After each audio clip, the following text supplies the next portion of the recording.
This gave me chills. One of my early questions, I said to them, what is the Bible? And one of the guys said, it's just a book of rules. And I'm thinking, no, it's the greatest love story that's ever been written. So he said, it's a book of rules. And my buddy that was sitting there with me, he goes, really? He said, it's a book of rules. And he picked up his Bible and there was a trash can there and he dropped it in there. He said, if it's a book of rules, would that bother you? And one of the guys, the guy in the class that I was scared to death, a big, huge guy named Wayne, got up, walked over and he pulled that thing out of the trash can and he wiped it off. And he said, don't ever do that again. I said, well, Wayne, if it's a book of rules, why does that bother you so much? And Wayne said, let me tell you a story. He said, when my mother died, he said, I inherited $70,000 from an insurance policy. He said, I'd never had money in my life. He said, and I lost my mind. He said, we started buying crack. I got 2 girlfriends and we started partying all day long. And when you're partying like that, you don't go to work. So I got fired about a week later. He said, but we didn't care. We had money and we were partying. And he said, 2 months later, I got evicted out of my apartment. He said, so I had my stuff in some suitcases and backpacks. He said, and we just moved to cheap hotels and we're partying day and night. He said, but as we're moving around, I'm losing my stuff piece by piece. And he said, the only thing that I had from my mother was a Bible that she gave me when I was a little kid. And on the front page, on the inside, she had written this love letter to me, telling me about how Jesus was the answer. He said, and as we're bouncing around, I realized I've lost the backpack that had that Bible in it. He said, this goes on for a few more months and then the money runs out. He said, next day, the 2 girlfriends leave. And now I don't have an apartment. I don't have a job. I've got a crack habit and I'm on the street. He said, I'm on the street for a year and a half, living on the street, begging people for money. Still got my crack habit. He said, and this guy came by one day and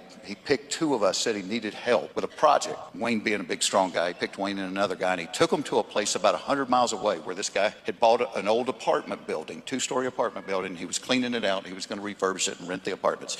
So Wayne said, I started on the bottom. My buddy started on the top. He said, I got all my stuff cleaned up, bagged up, and put it in the dumpster. He said, and I went upstairs to help my buddy and he was down to the last room. He said, but out in the hall, he had a pile of stuff in the corner. I'm like, dude, you want me to bag that stuff up? And the guy said, well, those are things I found that might be worth something if you want to look through it before we bag it up. And Wayne said he went over there and started looking through the stuff and he reaches down in the dust and the dirt and he pulls the book out and he opens it up and there's the love letter from his mom. It's his Bible. A year later, year and a half later, and 100 miles away. And he said, I collapsed to the floor and started sobbing. If you put that in a Hollywood movie, nobody would believe it. And he said, I figured if God was going to chase me that hard, I would finally quit running.